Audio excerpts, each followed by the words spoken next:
लेकिन आज मैं दूसरा विषय के ऊपर बात करना चाहता हूं, और खास करके जो प्रभु यीशु मसीह को पाया है, प्रभु यीशु मसीह के आज्ञाओं का पालन करना इच्छा रखते हैं, तो ये विषय है आध्यात्मिक चुनौतियां, challenges with in the spiritual life.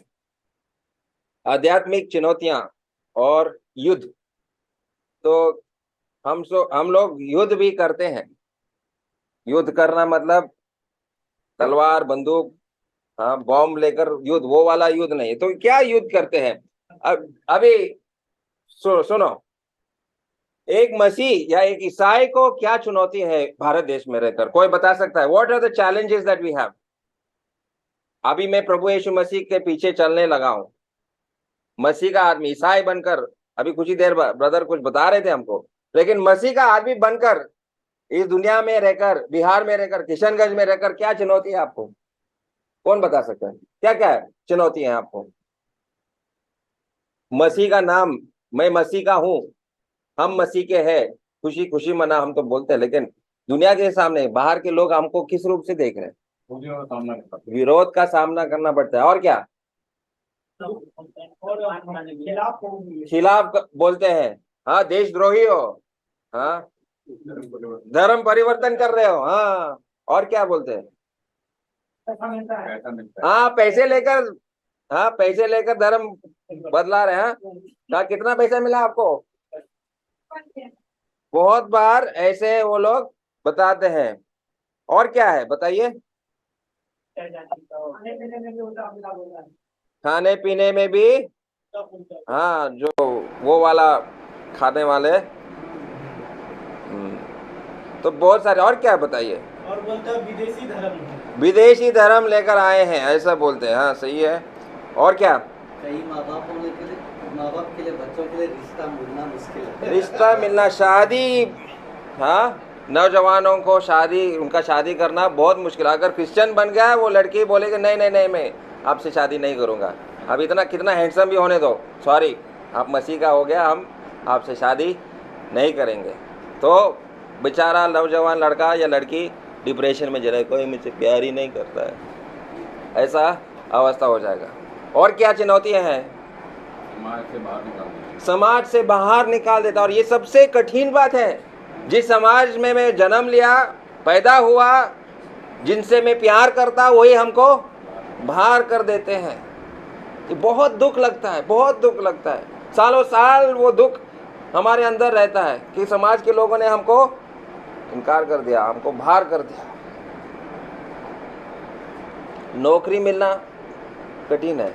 अगर उनको पता चलेगा कि आप मसीह के हैं तो नौकरी ही नहीं देगा। बोला नहीं नहीं, आप तो पूजा नहीं करेंगे, हमारे दुकान पे अगर आपको रखेंगे, यहाँ फोटो लगा, पूजा नहीं करेंगे, तो उनको चिंता होगा भाई आपको रखेगा नहीं। तो आर्थिक समस्याएं हैं, और बहुत सारे, जैसे घर वापसी के बारे में सुना होगा, तो ज़बरदस्ती आकर आपको दोबारा पूजा करने के लिए बोलेगा। बहुत सारी चीज़ें वो लोग करने का कोशिश करेंगे। और दलित ईसाइयों के साथ बुरा बर्ताव होता है।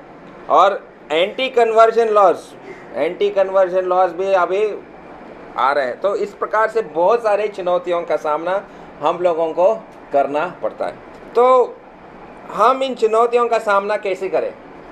क्या करना पड़ेगा?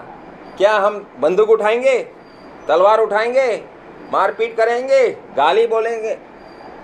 कैसे इन चुनौतियों का सामना हम लोग करेंगे? क्या करना पड़ेगा? प्रार्थना करना पड़ेगा। तो बिल्कुल सही, प्रार्थना। ये एक आध्यात्मिक चैलेंज है, स्पिरिचुअल चैलेंज है। तो ये इस चीज़ें, इसके विषय में हम लोग थोड़ा सा देखने वाले। अभी एक पद को ज़रा खोलो मेरे साथ, 2 Corinthians chapter 10 verse 4, दूसरा करंथ 10 का 4, दूसरा करंथ 10 का 4, क्या लिखा है वहाँ पर?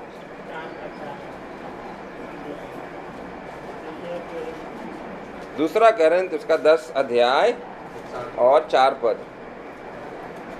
क्योंकि हमारी लड़ाई के हथियार शारीरिक नहीं, पर गढ़ों को ढा देने के लिए परमेश्वर के द्वारा सामर्थी है। हाँ, हमारी लड़ाई के हथियार शारीरिक नहीं। अभी सबसे पहला यहाँ पर एक लड़ाई है।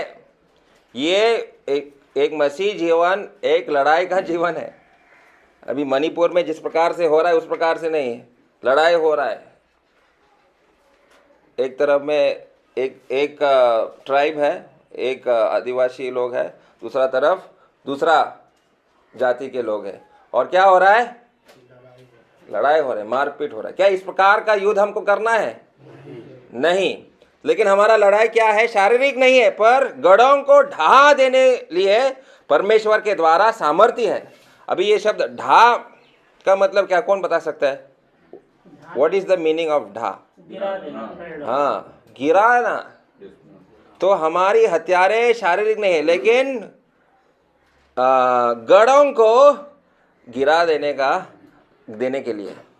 तो क्या हम ऐसे गढ़ों को गिरा, या हम लोग डर में बैठे हैं? हम लोग लड़ रहे हैं कि नहीं इस युद्ध में, या घर में ही बैठे चुपचाप बैठे हैं? हमको लड़ने के लिए बोल रहे हैं यहाँ पर, तो कैसे लड़ेंगे? और एक पद को हम पढ़ेंगे, इफिसियों 6:12। इफिसियों 6:12। अभी ये इफिसियों का 6ठा अध्याय में बहुत सारी चीजें हम लोग देखने वाले, लेकिन अभी 12 पद पहले पढ़िए। क्योंकि हमारा यह मलयुद्ध लहू और मांस, ये मल युद्ध है। ये क्या है? मल युद्ध। इस मल युद्ध का मतलब क्या है? हाँ, कुश्ती। कितने लोगों ने कुश्ती खेला यहाँ पर? एक ही अंकल है यहाँ पर कुश्ती खेला, और ये भी खेला। कुश्ती का खेल आसान है क्या? नहीं। उसमें आपका मसल जो है, हर मसल जो है बहुत ही स्ट्रांग होना चाहिए, क्योंकि यहाँ पर अगर ये करेगा तो यहाँ से आपको अटैक करना पड़ेगा, इधर पैर पकड़ेगा तो दूसरा हाथ आपको इस्तेमाल करना पड़ेगा। तो ये कुश्ती का खेल बहुत ही टफ है, आसान नहीं है। तो ये, लेकिन ये एक युद्ध है, हम एक युद्ध में हैं, और ये युद्ध के लिए हम लोग तैयार होना चाहिए। पहला पत्रस 3:15 में ये कल भी भाई फिलिप ने ये पद दिखाया था, लेकिन पहला पत्रस 3:15 में क्या लिखा है? हमको तैयार होना चाहिए। तैयार है क्या आप इस युद्ध के लिए? या हम लोग सो रहे हैं, हमको पता ही नहीं युद्ध हो रहा है। भाई फिलिप के उस राज्य में लड़ाई हो रहा है, क्या उसको पता है क्या, या सो रहा है? उसको मालूम है युद्ध हो रहा है, लेकिन चुपचाप बैठा है क्या? नहीं, कुछ तो कर रहे हैं। वो क्या कर रहे हैं बाद में आप उनसे पूछिए, कैसे वो युद्ध वो लड़ रहा है। एक युद्ध को हमको लड़ना है, लेकिन कैसे लड़ना है? और ये ऐसा कह रहा है कि हमारे जो हथियार हैं गढ़ों को ढा देने वाले हैं। तो क्या ये हथियार हमारे पास है कि नहीं है? हम उन हथियारों का इस्तेमाल कर रहा है या नहीं है? लेकिन सबसे पहले हम लोग जान लेंगे कि भाई हमारा दुश्मन तो है कौन। हम तो लड़ने के लिए तैयार है, ठीक है। नौजवान लोग हम लड़ेंगे, ठीक है, हम जवान है, जवान का खून, ईश्वर का खून हमारे अंदर, माँ का दूध पिया है, हम चल लड़ेंगे, ऐसा है क्या? हाँ, तो हमारा दुश्मन कौन है? इफिसियों के 6:11 में लिखा है, वो कौन है? शैतान। क्या हिंदी में क्या शब्द है? शैतान ही है, शैतान है, इंग्लिश में डेविल। और ये वो 12 पद हमने पढ़ा है, वहां पर लहू और मांस से नहीं, परंतु प्रधानों से और अधिकारियों से और इस संसार के अंधकार के शासकों से और उस दुष्टता की आत्मिक सेनाओं से जो आकाश में है। तो ये शैतान क्या कर रहा है? उसका राज्य है, शैतान का राज्य है। वो एक राजा है, राजा की तरह है। बाइबल में लिखा है कि इस संसार का राजा है, वो अंधकार का राजा है वो, ठीक है। शैतान जो है कोई साधारण व्यक्ति नहीं है। और आपका लड़ाई कोई छोटे मोटे भूत के साथ नहीं है, आपका लड़ाई किसके साथ है? डायरेक्ट वो वाला, छोटे वाले नहीं है। आपका लड़ाई शैतान के साथ है, छोटे मोटे भूतों के साथ नहीं है, ठीक है। ये छोटे मोटे भूत ऐसे भाग जाते हैं, प्रभु यीशु मसीह के नाम से ऐसे भाग जाता है। लेकिन हमारा लड़ाई किससे है? शैतान से, वो प्रधान से, मुखिया से है हमारा लड़ाई है। हाँ, छोटे मोटे वाले ऐसे नहीं है। मुखिया के साथ हमारा लड़ाई कर रहा है। और उसके पास उसका जो शैतान का कैरेक्टर, उसका गुण क्या है? शैतान का गुण के यहाँ पर हम लोग 11 और 12, 13 इन पदों में हम देखते हैं शैतान कैसा है। वो 11 पद में लिखा है, वो ही इज अ प्लानर, योजना कर रहा है। 11 पद में लिखा है, परमेश्वर के सारे हथियार बांध लो कि तुम शैतान की युक्तियों। हाँ, युक्ति मतलब युक्ति करने वाला कौन होता है? युक्ति का मतलब सोच समझकर वो अपना युद्ध लड़ रहा है। शैतान तो ऐसा आसानी से हारने वाला नहीं, बहुत प्लानिंग कर रहा है। और शैतान जो है सोलोमन राजा से भी ज्यादा बुद्धिमान है। मैं क्या बोल रहा हूं? शैतान जो है लूसीफर, सोलोमन राजा जो सबसे बुद्धिमान आदमी, उससे भी ज्यादा बुद्धिमान है। लेकिन हमारा प्रभु यीशु मसीह से ज्यादा बुद्धिमान नहीं है। बहुत बुद्धि है उसका, युक्ति बहुत है, बहुत सारे प्लान्स है, स्कीम्स है। स्कीम इंग्लिश में लिखा है वो स्कीम ये हिंदी शब्द में आप लोग इस्तेमाल करते हैं। हाँ, योजना। बहुत सारे सरकार का योजना आता है, तो शैतान का भी बहुत सारे योजना है, बहुत सारे हैं, प्लान किया हुआ है। सोच समझकर कैसे इस भाई को गिराओ, कैसे उस बहन को गिरा दो, कैसे उसका गवाह, उसका साक्ष्य को हम नष्ट करेंगे, कैसे उसको टुकड़े टुकड़े कर देंगे। शैतान का योजना है, तो योजना करता है। और वो एक रूलर, इंग्लिश में लिखा है रूलर या शासक है। बहुत बड़ा आदमी है, छोटा आदमी नहीं है, बड़ा आदमी है, दुष्टों का शासक, रूलर। हाँ, दुष्टों का शासक। हाँ, और वो ऐसा लिखा है 12 पद में, वो इंग्लिश में लिखा है इज पावरफुल। पावरफुल का मतलब शक्तिशाली है, शक्तिशाली है। और दूसरा शब्द इंग्लिश में लिखा है इज फोर्सफुल, मतलब जोर लगाकर वो काम करता है, जोर लगाकर वो काम करता है। शैतान जो है ऐसा एक आदमी का एक आदमी को आपके खिलाफ नहीं आएगा, पूरा लोग 10-15 आदमी आएगा आपके विरोध में उठने के लिए। अकेला नहीं है, क्योंकि वो जानता है अकेला में कोई ताकत नहीं है, इसलिए 10-15 लोगों को इकट्ठा करके आपके विरोध में बोलने के लिए आता है ना। ये शैतान का काम है। और वो दुष्ट है। 6:13 में उसका योजना जो क्या है, इंग्लिश में लिखा है ईवल।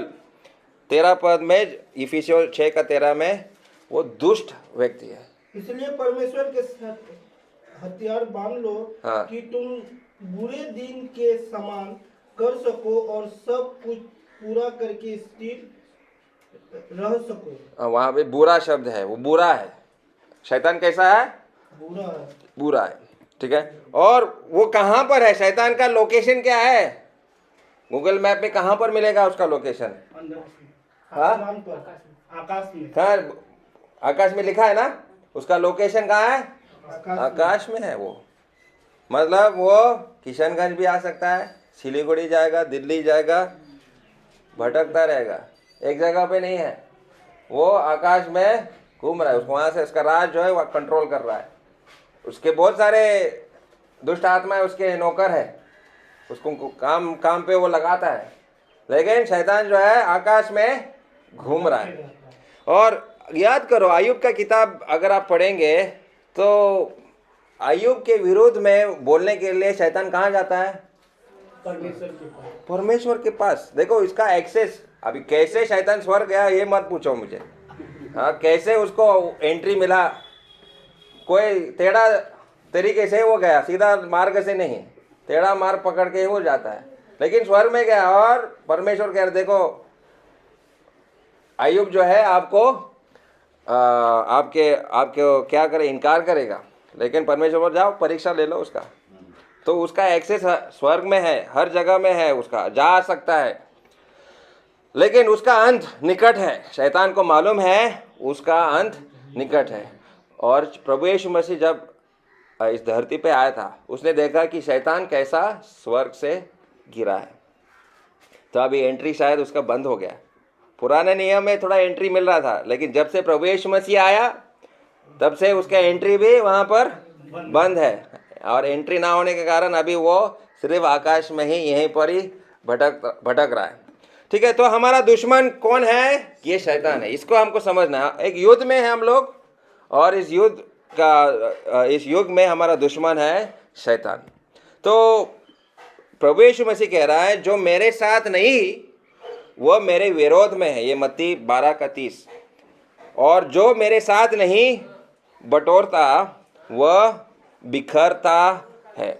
तो प्रभु यीशु मसीह कह रहा है आपको मेरे साथ लड़ाई करना है। अगर आप मेरे साथ नहीं है, आप किसके साथ है? शैतान के साथ में। तो बीच में कोई न्यूट्रल ग्राउंड नहीं है। हम इस पक्ष में नहीं, उस पक्ष में नहीं है ना। अगर आप प्रभु यीशु मसीह के साथ में नहीं है तो आप विपक्ष में है, आप शैतान की तरफ है। बीच में कोई न्यूट्रल ग्राउंड नहीं। आपको रहना है तो प्रभु यीशु मसीह के साथ ही रहना है, नहीं तो आप कहाँ, किसके साथ? शैतान के साथ। और ये एक दुख की बात है, जो प्रभु यीशु मसीह के साथ नहीं है आज, वो शैतान के साथ है। और शैतान उनको नियंत्रण में रखता है, कंट्रोल में रखता है। तो अगर हमको ये युद्ध लड़ना है तो कैसे लड़ेंगे? पहला पत्रस 5 और 9 पढ़िए। 1 Peter chapter 5 verse 9। विश्वास में दृढ़ होकर और यह जानकर उनका सामना करो कि तुम्हारे भाई जो संसार में है। अच्छा ठीक है, वहां पर लिखा है कि सामना करो। शैतान का क्या करना है? हमको सामना करना। डर से नहीं बैठना है, घर के अंदर नहीं बैठना है, सामना करने के लिए, अटैक करने के लिए बोल रहा है। कोई डिफेंस भी नहीं कर रहा है, घर में छिप के बैठा है, लेकिन यहां पर कह रहा है अटैक करो। अटैक करने के लिए हमको बोल रहा है। याकूब 4:7 में भी पढ़ो। याकूब 4:7, जेम्स चैप्टर 4 verse 7। इसलिए परमेश्वर के अधीन हो जाओ। हाँ, और शैतान का सामना करो तो वो तुम्हारे पास से भाग निकलेगा। हाँ, तो यहां पर भी हम लोग अटैक कैसे करेंगे? अकेले नहीं, प्रभु यीशु मसीह के अधीन रहकर हम सामना कर सकते। सामना करने के लिए बोल रहा है, लेकिन प्रभु यीशु मसीह के साथ, प्रभु यीशु मसीह के अधीन, प्रभु यीशु मसीह के अधीन जब हम रहेंगे तभी शैतान का सामना हम लोग कर सकते हैं। और ठीक है, एक है सामना करना है, दूसरा स्टैंड है इफिसियों 6:13 में। वहाँ पर स्टैंड करके लिखा है क्या? इधर हिंदी में क्या लिखा है? 6:13 में, इफिसियों 6:13 में डिफेंसिव स्टैंड। वो जब लड़ाई कर रहा है तो कैसे लड़ाई कर रहा है?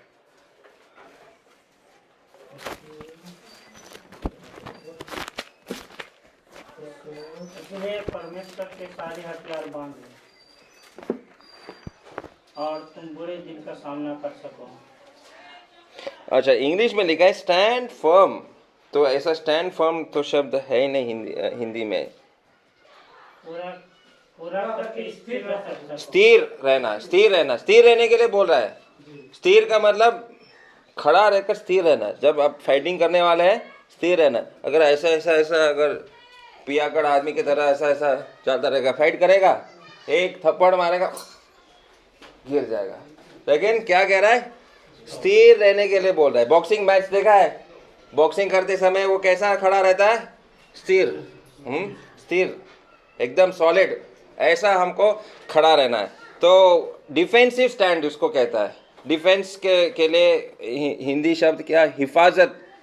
हाँ, हिफाजत ये शब्द है। सुरक्षित रहना है। अंकल, क्या डिफेंस को क्या बोलते हैं? सुरक्षित, डिफेंस करना। God is our fortress. हाँ, मुकाबला होगा, ठीक है, मुकाबला। तो इस लड़ाई में हमको तैयार रहना है, डिफेंड करने के लिए, सामना करने के लिए हमको कह रहा है। लेकिन कैसे, क्या है हमारे साथ? हमारा हथियार क्या है? What are we going to fight? सिर्फ नंगे हाथ नहीं, हमारे हाथ में क्या है? इफिसियों 6:14 क्या है हमारे हाथ में? इसलिए सत्य से अपनी कमर कसकर। सत्य पहला है। सत्य हमारे साथ है, हमारे पास सत्य है। सत्य से कमर कस कर और धार्मिक की हिलमिल पहन कर, झिलम पहन। ठीक है, सबसे पहला चीज हमारा हथियार या जो हमारे पास है वो सत्य है। We are of the truth. हम सत्य के अनुसार चलने वाले लोग हैं, कुछ झूठ नहीं है। प्रभु यीशु मसीह सच में आए, ये हकीकत है, ये झूठ नहीं है। 2023 साल पहले प्रभु यीशु मसीह का जन्म हुआ, ये झूठ है क्या? नहीं। यीशु मसीह क्रूस पर मरा, ये झूठ है क्या? नहीं है। वो गाड़ा गया, तीसरा दिन वो जी उठा, ये सच है या झूठ है? सच है। सच है। तो हमारे पास क्या है? सच है। सत्य के ऊपर हम लोग खड़े हैं, झूठ के ऊपर नहीं। एक भी झूठ नहीं है बाइबल में जो हमारा विरोध कर रहा है। भाई बोलो भाई, कौन सा झूठ पे बोल रहा हूं? हम लोग सत्य पर खड़े हैं, झूठ पर नहीं है। तो सत्य जब हम हैं, सत्य के अनुसार है, कोई विरोध नहीं बोल सकता है। सच ही हम बोल रहे हैं, कोई झूठ, कोई मिर्च मसाला नहीं डाल रहे, हम सच ही बोल रहे हैं। फिर दूसरा चीज क्या है, 6:14 में लिखा है। और एक दूसरा चीज है इंग्लिश में राइचियसनेस, धार्मिकता, सही बोल रहा है। दूसरा चीज क्या है 6:14 में? धार्मिकता है। धार्मिकता का मतलब क्या है? गुड वर्क्स, अच्छे कर्म। जब आप भिखारी को पैसा दे रहा, मदद कर रहा है, कोई खराब बोलेगा आपको? नहीं। कोई बीमार व्यक्ति को आप हॉस्पिटल लेके जा रहा है, उसको मदद कर रहा है, कोई खराब बोलेगा आपको? नहीं। कोई बीमार है, उसके लिए आप प्रार्थना कर रहा है, कोई खराब बोलेगा आपको? नहीं, वो चिंता कर रहा है। तो अच्छे कर्म में आप तत्पर रहना चाहिए, करते रहना है, इसमें कोई आपको विरोध नहीं बोलेगा। तो अच्छे कर्म में अच्छे कर्म करते रहो, यही हमारा धर्म, अच्छा कर्म, अच्छे काम करते रहो। तीसरा चीज यहाँ पर वो 6:16 में क्या लिखा है? और इन सब के साथ विश्वास की ढाल, विश्वास की ढाल। और लेकर इसकी बस ये ढाल क्या उपयोग क्या है? ढाल क्यों पकड़ते हैं? बचाव के लिए। कोई तीर मारेगा तो ढाल उसको रोकेगा, ठीक है? तो ये भी हमारे पास है। कोई अगर आक्रमण कर रहा है तो वो विश्वास मैंने किया, विश्वास का ढाल मैंने पहन के रखा है। और चौथा चीज यहाँ पर 17 पद में लिखा है। क्या है? उद्धार का टोप और आत्मा की बस तलवार, उद्धार जो का वचन दे। टोप। मोटरसाइकिल चलाते समय हमको क्या पहनना है? हेलमेट। क्यों पहनते हैं हेलमेट? वहां से अच्छा दिखने के लिए। हाँ, हेलमेट पहनने से मैं कितना हैंडसम हूँ या कितना स्पीड में मैं गाड़ी चला सकता, इसलिए हेलमेट पहनते हैं? नहीं। क्यों पहनते हैं हेलमेट? सिर पर चोट ना लगने के लिए। तो वैसे मेरा उद्धार का टोप जो है सिर पर मैंने पहना है।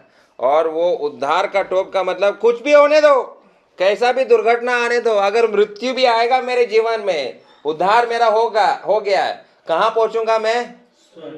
अगर लोग मुझे मार भी डालेगा, मेरा उद्धार तो नहीं जाएगा। मैं तो जाऊंगा, मैं प्रभु यीशु मसीह के पास ही जाऊंगा। इस दुनिया छोड़कर मैं उस दुनिया में प्रभु यीशु मसीह के साथ मैं जाऊंगा। तो ये उद्धार का टोप मैंने पहना है। और 18 पद में आखिरी चीज क्या है? हर समय और हर प्रकार से आत्मा में प्रार्थना और विनती करते रहो। हाँ, करते रहो। आत्मा के आत्मा की तलवार। तलवार। आत्मा तलवार नहीं है वहां पर, प्रार्थना और विनती।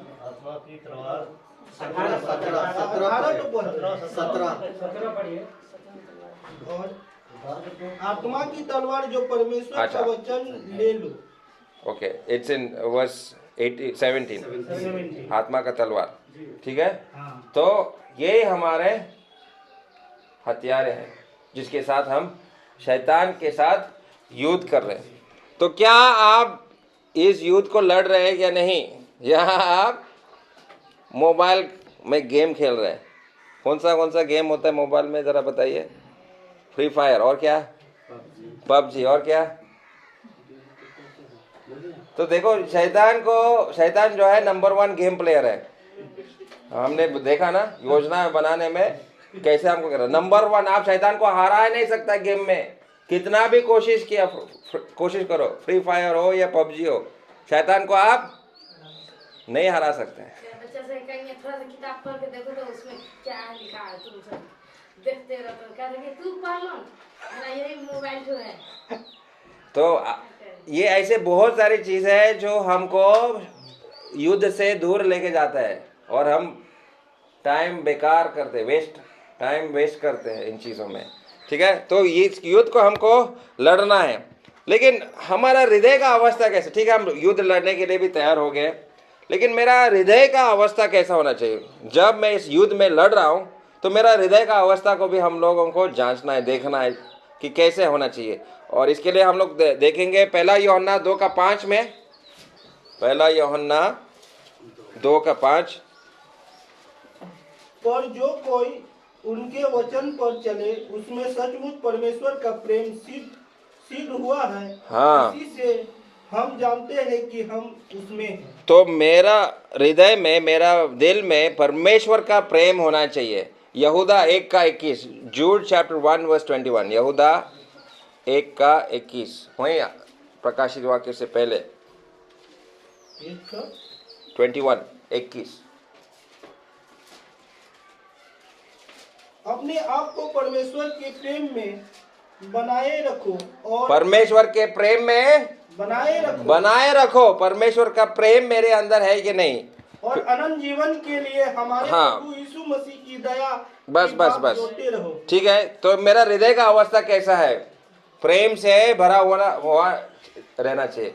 जो मेरे विरोध में आ रहा है, शायद वो मेरे रिश्तेदारी है। अभी मैं उनको शैतान है करके नहीं बोल सकता, ये शैतान है करके, तो मेरे रिश्तेदार है। तो हमको क्या करना है? उनसे हमको प्रेम करना है। वहाँ हम गुस्से में लड़ाई करने के लिए, मारपीट करने के लिए नहीं, क्योंकि ये लोग हमारे रिश्तेदार हैं। और शायद कल ये लोग हमारा व्यवहार को देखकर उनके मन में परिवर्तन होगा और शायद वो लोग उद्धार पाएंगे, क्योंकि मैं उनके साथ प्रेम से व्यवहार कर रहा हूँ। और मेरा मन का रक्षा मुझे करना है। नीति वचन 4:23, मन का रक्षा करना है। नीति वचन प्रोवर्ब्स चैप्टर 4 वर्स 23, नीति वचन 4:23। सबसे अधिक अपने मन की रक्षा कर। सबसे अधिक मतलब तुम्हारा शिक्षा से भी अधिक, तुम्हारा काम से भी अधिक, तुम्हारे रिश्तेदारों से भी अधिक क्या रक्षा करना है? तुम्हारा मन। ये मन का खेल है, ये गेम चल रहा है। शैतान एक गेम खेल रहा है तुम्हारा मन को जिताने के लिए और मन को डुबाने के लिए। और अगर शैतान तुम्हारा मन खराब कर देगा ना, तो कुछ काम होगा ही नहीं है। अगर तुम्हारा मन बिगड़ गया, सेवा में नहीं जाएंगे। अरे मन नहीं कर रहा है सेवा में जाने के लिए। तो शैतान का खेल क्या है? तुम्हारा मन को बिगाड़ना है। तो आपका मन का रक्षा करना है, बहुत संभाल के आपका मन का रक्षा। अगर मोबाइल में सारा दिन में गेम खेलता रहूँगा तो मेरा मन वचन पढ़ने के लिए इच्छा भी नहीं होगा। अगर जवानों को मैं कह रहा, अगर आप मोबाइल में पोर्नोग्राफी देख रहे हैं, पोर्नोग्राफी का मतलब समझते हो क्या है ब्रदर? हाँ, गंदा वीडियो।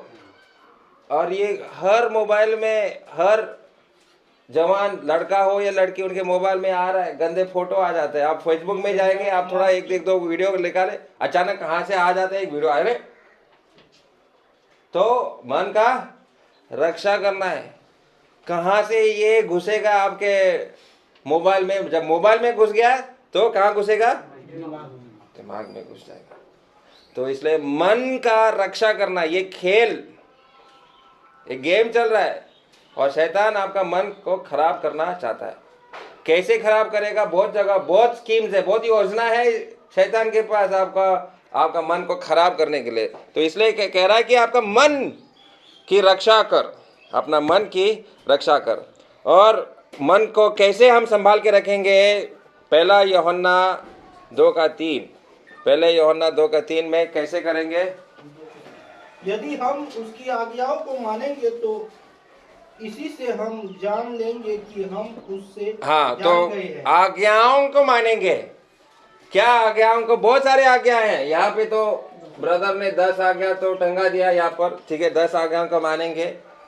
लेकिन अभी जो विषय हम लोग देख रहे, कौन सा आज्ञा के बारे में आज चर्चा हो रहा था? बैप्टिज्म, परमेश्वर से प्रेम करना, पड़ोसी से प्रेम करना। इन आज्ञाओं को हमको मानना है। इन आज्ञाओं को मानेंगे तो शैतान को बहुत दुख लगेगा। और प्रियजन, मैं आपको ये बात एकदम सीरियसली बता रहा हूँ, जो बैप्टिज्म लेने वाला है ना, सावधान। फिर जिस दिन आप बैप्टिज्म लेंगे उसी घड़ी से शैतान आपके ऊपर क्या करेगा? प्रभु यीशु मसीह ने जब बपतिस्मा लिया, तुरंत उसका परीक्षा शुरू हो गया। 40 दिन जंगल में। हाँ परीक्षा हुआ। तो आपको डरा नहीं रहा हूं, लेकिन ये युद्ध है भाई बहन, इस युद्ध को आपको लड़ना है। और अगर आप प्रभु यीशु मसीह के साथ नहीं है तो आप शैतान के साथ हैं। किसके पक्ष में जाओगे? प्रभु यीशु मसीह के पक्ष में या शैतान के पक्ष में? बीच में कोई है, कुछ है ही नहीं। बीच में इलेक्ट्रिक तार है, उसमें पैर रखेगा करंट लगेगा, बीच में कुछ नहीं है। आपको प्रभु यीशु मसीह के साथ रहना पड़ेगा, या तो फिर आप शैतान का ही है। आज्ञाओं को मानना है, ठीक है। आगे हम देखेंगे याकूब 1:27, जेम्स चैप्टर 1:27। याकूब इसका पहला अध्याय और 27 पद। हमारे परमेश्वर और पिता के निकट शुद्ध और निर्मल भक्ति यह है कि अनाथों और विधवाओं को कलेश में उसके शुद्ध यहाँ पर लिखा है अनस्पॉटेड फ्रॉम द वर्ड्स, शुद्ध और निष्कलंक है क्या? शुद्ध, संसार में निष्कलंक रखे। हाँ, संसार से निष्कलंक रखे। संसार से निष्कलंक रखना है। कुछ भी संसार का दाग मेरे अंदर दिखना नहीं चाहिए। अभी संसार का दाग क्या है मालूम है? संसार के बहुत सारे दाग हैं। एक है नशा करना। कोई अगर सुट्टा मारता, सिगरेट पीता है, तो वो सिगरेट का दाग उसके हाँ दांत में लगेगा, कहीं पे चेहरा पे लगेगा, कुछ ना कुछ तो दाग आ ही जाता है। जो दारू पीता है, हड़िया पीता है, वो उनका दाग क्या होता है? चेहरे पे दिखता है। बहुत सारे दाग है, संसार के दाग हमको। और जो पोर्नोग्राफी देखते रहते हैं ना, गंदे गंदे फोटो सिनेमा देखते रहते हैं, उनका दाग क्या होता है मालूम है? कमजोर लगते हैं, बहुत कंसंट्रेशन नहीं होता है। चाहे वो शिक्षा, स्कूल का शिक्षा हो या प्रभु का चीजों में, कोई उनका मन का लगाव होता ही नहीं है, किसी एक चीज के ऊपर नहीं है। जो टिकटॉक देखते रहते हैं, आजकल टिकटॉक तो है नहीं। टिकटॉक है क्या इंडिया में? नहीं है। तो दूसरा क्या है? हाँ, इंस्टाग्राम, रील्स। हाँ, तो कितने मिनट का होता है वो? 1 मिनट का ना, 60 सेकेंड्स है ना। तो आपका ध्यान रखने का सामर्थ्य, शक्ति जो है वो केवल 1 मिनट ही हो गया। लैक ऑफ कंसंट्रेशन, किसी भी चीज में आपको लगाव होता ही नहीं है। अच्छी चीजों में भी, कुछ भी चीज में लगाव होने वाला है, खाली 1 मिनट का ही लगाव है आपको ऐसे देखने के लिए। आंखें अटक गया, वहां पर चिपका हुआ है। मम्मी बुला रही वहां से, लेकिन यहीं पर है ना। ये है संसार के दाग हमारे ऊपर लगे हुए, ठीक है। और 1 तिमोथी 5:22, किसी पर सिद्ध हाथ ना रखना और दूसरे के पापों में भागी ना होना, अपने आप को पवित्र बनाए रखे। हाँ, अपने आप को पवित्र बनाए रखे। तो पवित्र जीवन आपको जीना है। जब लोग कहेंगे, देखेंगे आपको, बोलेगा भाई ये आदमी जो है बहुत अच्छा है, इसके मुंह से कभी गंदा गाली नहीं सुना, इसके मुंह से कभी कुछ खराब बात, किसी के विरुद्ध में कुछ खराब बोलते हुए हमने नहीं सुना, ये हमेशा दूसरों का भलाई करता है, दूसरों को मदद करता है, तो ऐसा आपका गवाह होना चाहिए। पवित्र बनाए रखे अपने गवाह को, अपने जीवन को बनाए के रखना है। और आगे हम देखेंगे 1 कोरिन्थ 11:2, 1 कोरिन्थ इसका 11 अध्याय 2 पद। हे भाइयों, मैं तुम्हें सराहता हूँ हाँ, कि सब बातों में तुम मुझे स्मरण करते रहो और जो परंपराएं मैंने तुम्हें सौंपी है हाँ, उसका पालन करते रहो। जो परंपराएं तुम्हें सौंप दिए हैं। और दूसरे बाइबल में क्या लिखा है? परंपरा लिखा है क्या? रीति। इंग्लिश में लिखा है द ऑर्डिनेंसेस। अभी कौन से परंपराएं हम लोग माने? एक तो सुबह बता रहे थे कौन से परंपराएं हम लोग माने। 1 शताब्दी से प्रभु यीशु मसीह ने अपने शिष्यों को सिखाया। कौन से परंपराएं हम लोग मान रहे? प्रभु भोज और बपतिस्मा। हाँ, प्रभु भोज और बपतिस्मा। और बपतिस्मा। तो बपतिस्मा कितने बार लेना चाहिए? एक बार। तो ऐसा घटना मुझे याद है, मैं छोटा था, बच्चा था, मेरा पिताजी भी, वो भी एक प्रचारक है।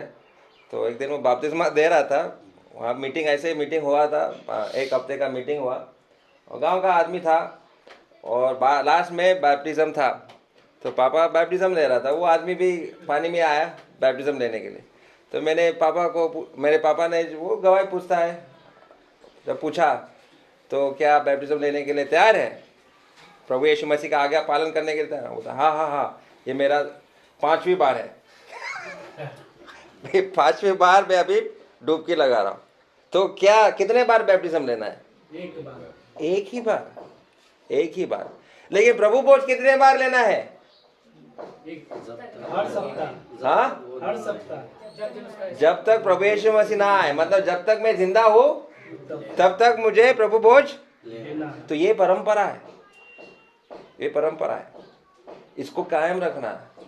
और इन परंपराओं के लिए मैं मरने के लिए भी तैयार हूँ। कुछ भी हो जाए, मैं जाऊंगा रविवार को प्रभु भोज देने के लिए, चाहे बारिश हो या तूफान हो या बहुत गर्मी हो या 0 डिग्री सेल्सियस का ठंड हो, कैसा भी हो, मैं कहाँ जाऊंगा? रविवार को प्रभु भोज देने के लिए। कलीसिया जाओगे। हाँ, जहाँ भी प्रभु के लोग हैं, संगति रखने के लिए मैं हाजिर हूं। चाहे कुछ भी हो, सब कुछ छोड़ूंगा, सब कुछ छोड़ने के लिए मैं तैयार हूं। देखो, एक समय में प्रभु के लोग ऐसे थे, सब कुछ छोड़ने के लिए तैयार थे। एक एरिक लिडल नाम का एक ओलंपिक का दौड़ खेलने वाला आदमी था, खिलाड़ी था, बहुत फास्ट, सबसे फास्ट रनर था। 100 मीटर का दौड़ में वो नंबर 1, इंग्लैंड का सबसे फास्टेस्ट रनर था, और वो ओलंपिक्स के लिए क्वालिफाई हुआ, और सब लोग कह रहा था यही जीतेगा ओलंपिक्स में, एरिक लिडल फर्स्ट आएगा।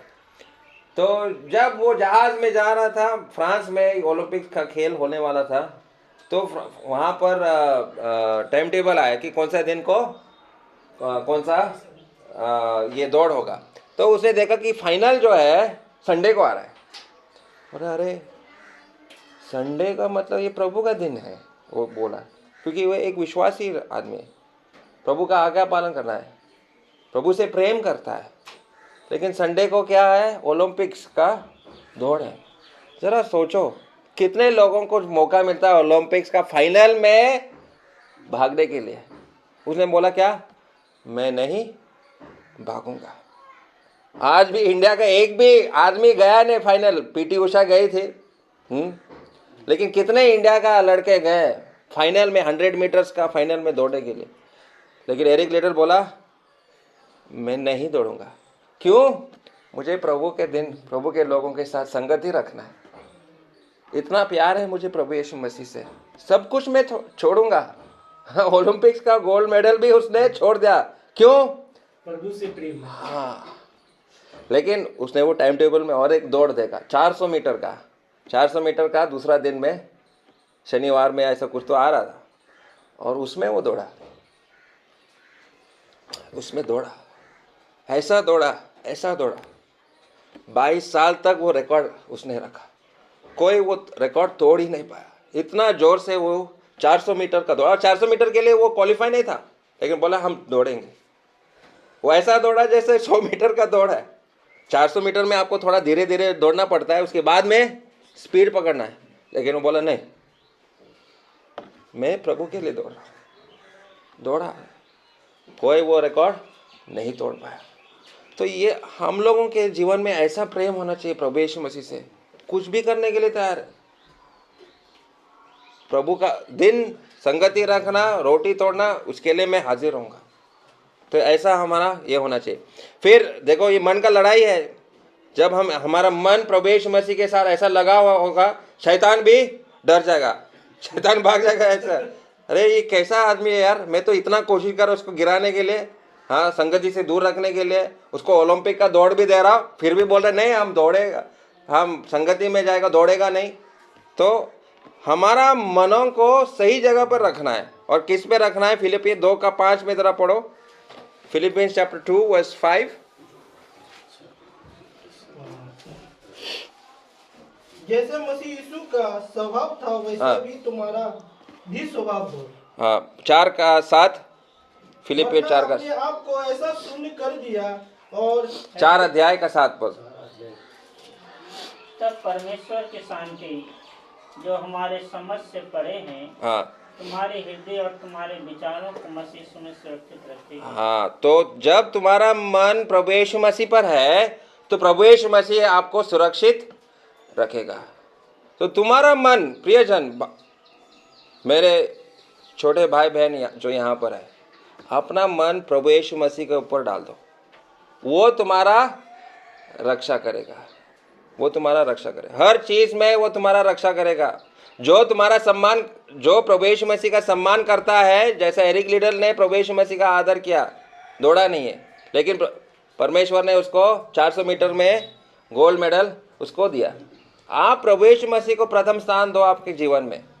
आप प्रभु यीशु मसीह से प्रेम करो, उसके शरण में आ जाओ, उसके अधीन हो जाओ, तो वो आपको उठाएगा। वो आपको कहाँ कहाँ लेके जाएगा, आपके सोच से बाहर है। आप सोच रहे हैं मैं यहाँ किशनगंज का बड़ा कंपनी खोलूंगा, लेकिन परमेश्वर नहीं, आप किशनगंज में नहीं, मैं आपको अमेरिका लेके जाऊंगा, वहां पर मैं आपको बड़ा आदमी बनाऊंगा। तो मेरा सोच क्या है? छोटा है, लेकिन परमेश्वर का सोच क्या है? बहुत बड़ा है। तो हमारा सोच से भी बहुत ज्यादा वो करेगा। लेकिन आप प्रथम स्थान दे दो प्रभु यीशु मसीह को, तभी वो आपको कर सकता है, तभी शैतान से आप लड़ सकते हैं। ठीक है, तो ये सारी चीज़ें हमने अभी देख लिया कि कैसे हम शैतान के साथ लड़ सकते हैं। हमारा युद्ध शैतान के साथ है और सुसमाचार के जूते हमको पहनना है। और हम लोग देखते हैं कि वो आत्मा का तलवार वो है, उसको हमको पकड़ना है, प्रार्थना में तत्पर रहना है। और आखिरी 2 पद को पढ़ के हम खत्म करेंगे। वापस आइए इफिसियों का 6 अध्याय 19 और 20 पढ़कर हम खत्म करेंगे। और मेरे लिए भी कि मुझे बोलने के समय ऐसा प्रबल वचन दिया जाए कि मैं साहस के साथ सुसमाचार का भेद बता सकूं। हाँ, साहस के साथ मैं बोल सकता हूँ। साहस के साथ, कोई भी अगर मुझे उल्टा बोलने के लिए आ रहा है, तब मेरे अंदर साहस आएगा बोलने के लिए। क्यों? क्योंकि मैंने प्रभु यीशु मसीह को प्रथम स्थान दिया अपने जीवन में, तभी मुझे साहस होगा। और जब मैं प्रभु यीशु मसीह को अपने प्रथम स्थान दिया, प्रभु यीशु मसीह के लिए मैं जिया हूँ, प्रभु यीशु मसीह से ऐसा प्यार मैंने किया, तो लोग जो है लज्जित हो जाएंगे, मेरा प्यार प्रभु यीशु मसीह के साथ ऐसा है, तब लोग डर जाएंगे। और 2 कोरिन्थ उसका 10 अध्याय 4 और 5 में मैं पढ़ रहा, खोलने की जरूरत नहीं, क्योंकि हमारी लड़ाई के हथियार क्या है हमने पढ़ लिया। हमारे लड़ाई के हथियार शारीरिक नहीं, पर गढ़ों को ढा देने के लिए परमेश्वर के द्वारा सामर्थ्य है। हम कल्पनाओं को और हर एक ऊंची बात को जो परमेश्वर की पहचान के विरोध में उठती है खंडन करते हैं, और हर एक भावना को कैद करके मसीह का आज्ञाकारी बना देता है। और तभी हम दुनिया को उल्टा बना देता है। ठीक है, मैं अभी यहाँ पर ही रोक देता हूँ, और अगर समय मिलेगा तो इस विषय में और थोड़ा बाद में हम लोग देखेंगे। सुनने के लिए बहुत बहुत धन्यवाद।